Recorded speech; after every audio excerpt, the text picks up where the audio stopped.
Hey whales, good morning. Happy Wednesday. It is April the 30th. Let's go over and recap Tesla for today's trading session. All right, so with that said, with Tesla here, overall, coming into the last sort of portion of this week, we're expecting some higher highs and higher lows, and ultimately try to finish off all of a sequence of 3s, 4s, and 5s towards the upside. So just to give you guys some theory, after a large downtrend, you typically want to see off the lows 5 waves, 1, 2, 3, 4, 5. And then after the 5th wave, you get a larger correction, an ABC correction coming down.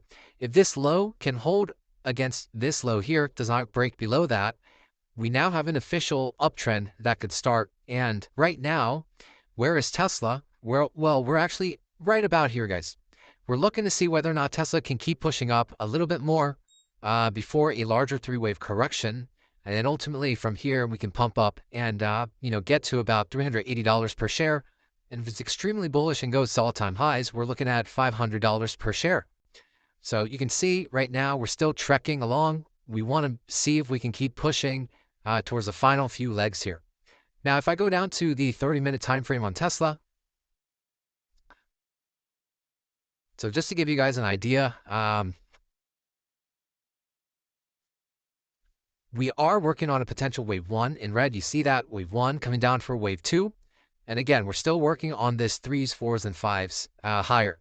Now, if you see the 226 for a day trade at 245, we're seeing whether or not Tesla can continue pushing up here. However, guys, you have to remember that we are at the 1-to-1 extension level. This is the target from these lows, right? So institutions and banks, they bought this low, and now they're starting to trim out and take their profits between 285 and 323. Price can keep going up, guys, but you just have to realize that majority of the algos and the banks, they're going to start at least taking or trimming off some profits, or they're going to be hedging shorts at these levels.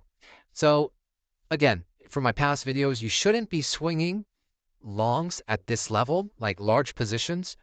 You can day trade. You can keep going with the trend on a 1-minute time frame. You can keep buying the dips.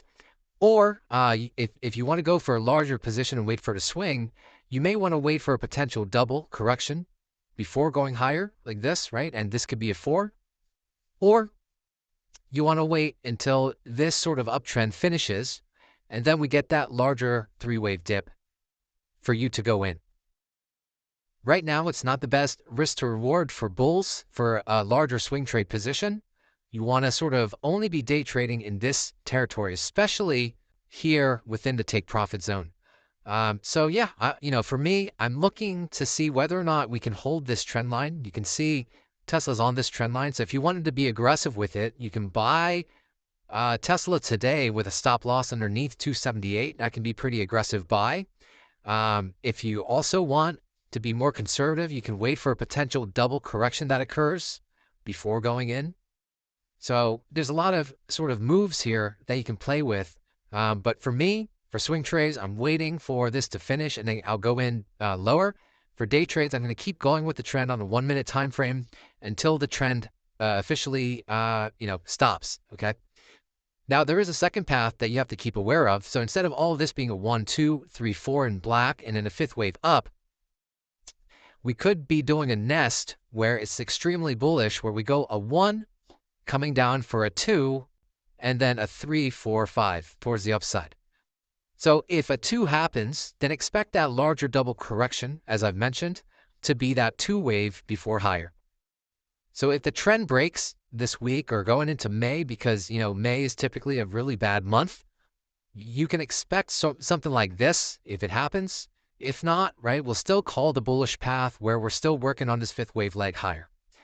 Either or, no matter what, in my opinion, you should be buying the dips. Whether we get a larger correction, this is an opportunity.